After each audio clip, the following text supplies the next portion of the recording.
Perinthalmanna Kathar and Muhammad Ali memorial sports ക്ലബിന്റെ general secretary Pacheri ഫാറൂഖിനൊപ്പമാണ് one news ഇപ്പോഴുള്ളത്. ക്ലബിന്റെ പ്രസിഡന്റ് മണ്ണിൽ ഹസൻ കഴിഞ്ഞ ദിവസം മരണപ്പെട്ടു. അദ്ദേഹത്തിന്റെ അനുസ്മരണം സംഘടിപ്പിച്ച ഒരുപാട് പ്രമുഖ വ്യക്തികളൊക്കെ പങ്കെടുത്തിരുന്നു.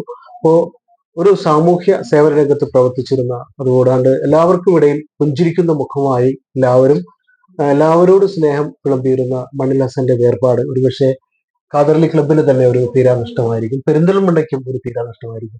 ജനറൽ സെക്രട്ടറി എന്ന നിലക്ക് അദ്ദേഹത്തെ കുറിച്ച് ഒന്ന് അനുസ്മരിക്കാം. പെരിന്തൽമണ്ണയിലെ കേരളത്തിൽ തന്നെ അറിയപ്പെടുന്ന ഒരു ക്ലബ്ബാണ് കാതർ മുഹമ്മദ് അലി സ്പോർട്സ് ക്ലബ്ബ്. ആ ക്ലബ്ബ് രൂപീകരിക്കുന്ന 1961-ലാണ്. 1961 അതിന്റെ ആദ്യ യോഗത്തിൽ പങ്കെടുത്തുകൊണ്ട് ആ ക്ലബ്ബ് രൂപീകരിച്ച അന്നു മുതൽ ഈ മരണം വരെയും ആ ക്ലബിന്റെ എല്ലാ ഉയർച്ചയിലും വളർച്ചയിലും അതിന്റെ സുഖദുഃഖങ്ങളിൽ വലിയ പങ്കുവഹിച്ച ഒരാളാണ് മണ്ണിൽ ഹസൻ. ഈ കഴിഞ്ഞ 4 ദിവസം മുമ്പ് മരണപ്പെട്ടു പോയത് ഞങ്ങളെ സംബന്ധിച്ച് ഒരുപാട് പ്രയാസം ഉണ്ട്. കാരണം സ്ഥാപകരിൽ അവസാന കണ്ണിയാണ്, ജീവിച്ചിരിക്കുന്ന അവസാന കണ്ണിയായിരുന്നു അസാഖ്. അദ്ദേഹവും ഇപ്പോ മരണപ്പെട്ടു പോയി. ഇനി ഞങ്ങളെ പോലുള്ള പുതിയ തലമുറയിൽപ്പെട്ട ആളുകളാണ് ഇപ്പൊ അത് നേതൃത്വം കൊടുത്തുകൊണ്ടിരിക്കുന്നത്.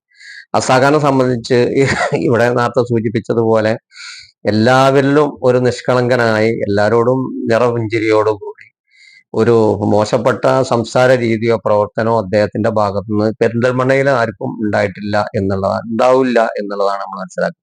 പെരിന്തൽമണ്ണയിലെ ഈ സ്പോർട്സ് രംഗത്ത്, കായിക രംഗത്ത് മികച്ചു നിന്നിരുന്ന അദ്ദേഹം ഒരു സർവീസ് ജീവനക്കാരനെയാണ്, ഗവൺമെന്റ് സർവീസ് ജീവനക്കാരനെയാണ്. പെരിന്തൽമണ്ണ ഗവൺമെന്റ് പോളിടെക്നിക്കിലെ ഒരു അധ്യാപകനായി സർവീസ് ജീവിതം ആരംഭിച്ച് റിട്ടയർ ചെയ്ത് ഈ പെരിന്തൽമണ്ണയിലെ വിവിധ ക്ലബ്ബുകളുടെ പ്രസിഡന്റ് ആയിട്ടുണ്ട്, സെക്രട്ടറി ആയിട്ടുണ്ട്. അത് പ്രധാനമായിട്ട് അദ്ദേഹത്തിന് ഏറ്റവും പ്രാധാന്യം കൊടുത്തിരുന്ന കാതൽ സ്പോർട്സ് ക്ലബ്ബാണ്. അദ്ദേഹത്തിന്റെ ചെറുപ്പകാലം മുതൽ ബോൾ ബാഡ്മിന്റന്, ഷട്ടില്, ഹോക്കി അതിൽ വലിയ ഒരു പ്ലെയേഴ്സായിരുന്നു. ഈ 3 മേഖലയിലും ശോഭിച്ചു നിന്ന ഒട്ടനവധി അവാർഡുകളും വാങ്ങിയിട്ടുണ്ട് അദ്ദേഹം. അതിൻ്റെയൊക്കെ ജില്ലാ തലത്തിലുള്ള, സംസ്ഥാന തലത്തിലുള്ള സംഘടനയുടെ ഭാരവാഹി ആയിട്ട്, ഹോക്കി അസോസിയേഷന്റെ സംസ്ഥാന ഭാരവാഹി ആയിട്ടുണ്ട്. അങ്ങനെ ബോൾ ബാഡ്മിന്റന്റെ ജില്ലാ ഭാരവാഹി ആയിട്ടുണ്ട്. അങ്ങനെ ഇതിന്റെയൊക്കെ സംഘടനാ പ്രവർത്തന രംഗത്തും മികച്ച പ്രവർത്തനം അദ്ദേഹം കാഴ്ചവെച്ചിട്ടുണ്ട്. പെരിന്തൽമണ്ണയിലെ ഈ സാമൂഹ്യ സാംസ്കാരിക രംഗത്തും ഫുട്ബോളിന്റെ വലിയൊരു മികച്ച സംഘാടകം തന്നെയാണ്. കാതലി ക്ലബ്ബ് ഞാൻ 95 കാലഘട്ടത്തിലാണ് ക്ലബിലേക്ക് വരുന്നത്. ആ കാലഘട്ടത്തിൽ തന്നെ അതിന്റെയൊക്കെ മുമ്പും അതിന് നേതൃത്വം കൊടുത്തിരുന്നത്, ഫുട്ബോൾ ടൂർണമെന്റിന് നേതൃത്വം കൊടുത്തിരുന്നത് പ്രമുഖനായ ഒരാളാണ് അസാക്ക. അപ്പൊ ഞങ്ങളെ സംബന്ധിച്ച് ഇപ്പോ അദ്ദേഹം സ്ഥാപകരിൽ ഒരാളും, ഇപ്പൊ നിലവിലെ അദ്ദേഹം മരണപ്പെടുമ്പോൾ കാതൽ സ്പോർട്സ് ക്ലബിന്റെ പ്രസിഡന്റ് കൂടിയാണ്. പ്രസിഡന്റ് ആയിരിക്കുകയാണ് അദ്ദേഹം മരണപ്പെട്ടിട്ടുള്ളത്. ആ ക്ലബ്ബ് ഒരുപാട് പുരോഗമന പ്രവർത്തനങ്ങൾ നടത്തിയിരുന്നു, അതിലൊക്കെ വലിയ പങ്കുവഹിച്ച ഒരാൾ കൂടിയാണ്. ഏതായാലും ഞങ്ങളെ സംബന്ധിച്ച് നമ്മുടെ കാതൽ ക്ലബിനെ സംബന്ധിച്ച് തീരാ നഷ്ടമാണ്. കഴിഞ്ഞ ഒരു വർഷത്തിനുള്ളിൽ ക്ലബിന് നേതൃത്വം കൊടുത്തിരുന്ന അതിന്റെ മുൻ പ്രസിഡന്റ് ചട്ടിപ്പാറ മുഹമ്മദ് അലിയാക്ക, 26 വർഷം അതിന്റെ പ്രസിഡന്റ് ആയിരുന്ന ഒരാളാണ് ചട്ടിപ്പാറ മുഹമ്മദ് അലിയാക്ക. അദ്ദേഹം ഇപ്പൊ ഈ വർഷമാണ് മരണപ്പെട്ടത്. 4ഓളം ഇതിന്റെ മുഖ്യ സംഘാടകരിൽ ഒരാള്, സ്ഥാപകരിൽ ഒരാളായിരുന്ന ചേറ്റുവായി അംസപ്പാക്ക മരണപ്പെട്ടത് ഈ വർഷമാണ്. അപ്പൊ ഞങ്ങളെ സംബന്ധിച്ച് വലിയൊരു നഷ്ടമുള്ള കാലാണ് ഈ ഒരു വർഷം. അതോടൊപ്പം തന്നെ കഴിഞ്ഞ വർഷം ഞങ്ങൾക്ക് കിട്ടേണ്ട ഫുട്ബോൾ ടൂർണമെന്റ് നഷ്ടപ്പെട്ട ഒരു വർഷം കൂടിയാണ്. അപ്പൊ എല്ലാം കൊണ്ടും ഞങ്ങളെ സംബന്ധിച്ച് വലിയ പ്രതിസന്ധിയും പ്രയാസങ്ങളും നിറഞ്ഞ ഒരു സമയത്താണ് പ്രസിഡന്റായിരുന്ന അസാഖാന്റെ മരണം. ആ മരണം ഞങ്ങളെ സംബന്ധിച്ച് വലിയ പ്രതിസന്ധി ഉണ്ടാക്കിയിട്ടുണ്ട്. പക്ഷെ അതിനൊക്കെ അതിജീവിക്കാൻ കഴിവുള്ള പ്രാപ്തരായ ആളുകൾ അതിലുണ്ട് എന്നൊക്കെ ഉണ്ടെങ്കിലും ഞങ്ങളെ സംബന്ധിച്ച് ഞങ്ങളെ വഴികാട്ടിക്കാൻ, ഞാൻ ചെറിയ ഒരു 61 വയസ്സിനെ ക്ലബ്ബ് രൂപീകരിക്കുന്നതിന് ശേഷമാണ് ഞാൻ ജനിച്ചിട്ടുള്ളത്. അതിന് ശേഷമാണ് ഈ ക്ലബിലൊക്കെ നമ്മൾ ഈ രംഗത്ത് വന്നിട്ടുള്ളത്. അപ്പൊ ഞങ്ങളൊക്കെ വഴികാട്ടികളായ ആളുകൾ ഈ ക്ലബിനോട് വിട പറഞ്ഞു എന്നുള്ളത് ഞങ്ങളെ പ്രയാസം ഉണ്ടാക്കുന്നുണ്ട്. ഞാൻ എടുത്ത് ചോദിക്കട്ടെ, കഴിഞ്ഞ പ്രാവശ്യം കാതറലി ഫുട്ബോൾ ടൂർണമെന്റ് ഇവിടെ സംഘടിപ്പിക്കാൻ സാധിച്ചില്ല, എല്ലാ ഒരുക്കങ്ങളും നടത്തിയിരുന്നു. പിന്നീട് വേറൊരു ക്ലബിന്റെ ടൂർണമെന്റ് ആണ് ഇവിടെ നടന്നത്. അപ്പോൾ അതിനുശേഷം UDFന്റെ ഭരണത്തിൽ ആ കാലഘട്ടത്തെയും ഈ കാലഘട്ടത്തെയും ഞാൻ മാറ്റി വേർതിരിച്ച് കാണുന്നതല്ല. അപ്പൊ ഇനിയിപ്പോ കാതറലി ക്ലബിന്റെ ഒരു ടൂർണമെന്റ് കഴിഞ്ഞ വർഷം അദ്ദേഹം പ്രസിഡന്റ് ആയിരുന്ന ഘട്ടത്തിൽ നടത്താൻ സാധിച്ചില്ല. ഈ വർഷം അതിഗംഭീരമായി നടത്തണമെന്ന് നിങ്ങൾ തീരുമാനിച്ചിട്ടുണ്ട്. അതിനിടയ്ക്കാണ് ഈ പ്രസിഡന്റ് ഒക്കെ അകാലത്തിൽ വേർപെടഞ്ഞു പോവുക. അപ്പൊ ഇനി ഈ തവണ അദ്ദേഹത്തിന്റെ ഒക്കെ ഓർമ്മ നിലനിർത്തുന്ന തരത്തിൽ ഏറ്റവും മികച്ച രീതിയിൽ ഈ വർഷം നടത്താൻ നിങ്ങൾ ഉദ്ദേശിക്കുന്നുണ്ടോ? അത് ഏത് മാസത്തിലാണ് നടത്തുന്നത്? ഒന്നുകൂടി. പെരുന്തൽമണ്ണ കാതർലി സ്പോർട്സ് ക്ലബിന്റെ 63ാമത് ടൂർണമെന്റ് ആണ് കഴിഞ്ഞ വർഷം നടത്തേണ്ടിയിരുന്നത്. അത് കഴിഞ്ഞ ഭരണസമിതി, CPM-ന്റെ ഭരണസമിതി, പിന്നെ ചെയർമാൻ ഷാജി, അതിന്റെ സ്റ്റാൻഡിംഗ് കമ്മിറ്റി ചെയർമാൻ ഉണ്ണി മാഷ്, പിന്നെ ഉൾപ്പെടെയുള്ള പിന്നെ ഈ ക്ലബിനോട് വിരോധമുള്ള കുറച്ച് ആളുകൾ, അത് എന്തിന്റെ താല്പര്യമാണ്, രാഷ്ട്രീയ താല്പര്യമാണ് അതിൽ നമ്മൾ അന്ന് കണ്ടിരുന്നത്. രാഷ്ട്രീയ താല്പര്യം നമ്മുടെ കാതറലി എന്ന് പറയുന്നതിൽ രാഷ്ട്രീയമല്ല, അതിലെല്ലാ വിഭാഗം ആളുകളുണ്ട്. അതിൽ CPM-കാരുണ്ട്, കോൺഗ്രസ്സുകാരുണ്ട്, ലീഗുകാരുണ്ട്, എല്ലാ വിഭാഗ രാഷ്ട്രീയ പ്രവർത്തകരുള്ള ഒരു ക്ലബ്ബാണ്.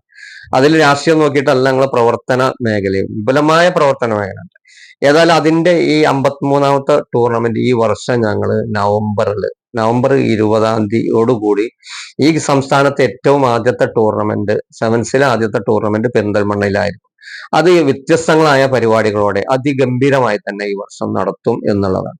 അതിന് എന്ത് എതിർപ്പുകൾ വന്നാലും അതിനെ അതിജീവിച്ച് ഞങ്ങൾ മുന്നോട്ട് പോകും എന്നുള്ളതാണ് അതുമായി ബന്ധപ്പെട്ട് പറയാനുള്ളത്.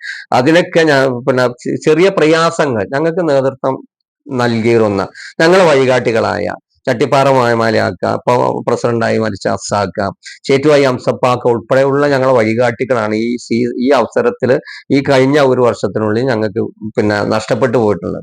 അപ്പൊ അവരുടെ കൂടി പിന്നെ സ്മരണ നിലനിർത്തിക്കൊണ്ട് തന്നെ വലിയ തോതിൽ നല്ല ഊർജ്ജസ്വലതയോടുകൂടി വ്യത്യസ്തങ്ങളായ പരിപാടികളോടെ ഇക്കൊല്ലം ഞങ്ങൾ അവരുടെ ഓർമ്മയ്ക്ക് വേണ്ടി ഞങ്ങൾ വർഷം ടൂർണമെന്റ് ഭംഗിയായി നടത്തും എന്നാണ് അതുമായി ബന്ധപ്പെട്ട് പറയാൻ. ഏതായാലും കാതറലി ക്ലബിനെ കുറിച്ച് വിശദീകരിക്കുമ്പോൾ ഈ മലപ്പുറം ജില്ലയിൽ, ഈ കേരളത്തിലെ തന്നെ ഏറ്റവും മികച്ച ഒരു ക്ലബ്ബ് എന്ന് എടുത്തു പറയേണ്ടി വരും.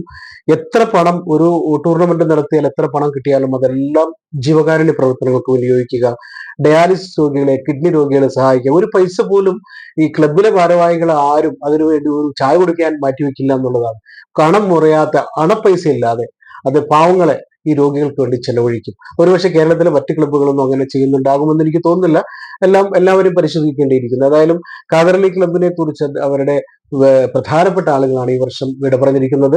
അല്ലെങ്കിൽ ഈ വർഷം, കഴിഞ്ഞ വർഷം നടത്തേണ്ടിയിരുന്ന അഖിലേന്ത്യാ സെവൻസ് ഫുട്ബോൾ ടൂർണമെന്റ് ഈ വർഷം ഈ മരണപ്പെട്ടവരുടെ സ്മരണ നിലനിർത്തിക്കൊണ്ട് നവംബറിൽ നടത്താനാണ് തീരുമാനിച്ചിട്ടുള്ളത്. നവംബർ 20-ഓടുകൂടി കേരളത്തിലെ ആദ്യത്തെ സെവൻസ് ഫുട്ബോൾ ടൂർണമെന്റ് പന്തുരുണ്ടു തുടങ്ങുക ഈ നെഹ്റു സ്റ്റേഡിയത്തിൽ. കാരണം ഇപ്പോൾ UDF-ന്റെ അധികാരം കിട്ടിയത് കൊണ്ട് ഏറ്റവും നല്ല രീതിയിൽ, കഴിഞ്ഞ പ്രാവശ്യം രാഷ്ട്രീയം ഉണ്ടായിരിക്കാം, അതൊക്കെ നമുക്ക് എടുത്തു പറയേണ്ട കാര്യമില്ല. എന്തായാലും എല്ലാ പാർട്ടിക്കാരും കാതറലി ക്ലബിലുണ്ട്. ഏറ്റവും മികച്ച രീതിയിൽ ഈ ഫുട്ബോൾ ടൂർണമെന്റ് മുന്നോട്ട് കൊണ്ടുപോകാൻ നിങ്ങൾക്ക് സാധിക്കട്ടെ. മാത്രമല്ല, വിട പറഞ്ഞവർ വിട പറഞ്ഞു. അവരുടെ സ്മരണ നിലനിർത്താൻ ഏറ്റവും നല്ല കാര്യങ്ങൾ ചെയ്യാൻ ശ്രമിക്കുക എന്നാണ് വൺ ന്യൂസിന് പറയാനുള്ളത്. Jabbar Venatt, one news, Perinthalmanna. The pleasure of personal banking. Mannarkkad rural service സഹകരണ ബാങ്ക്.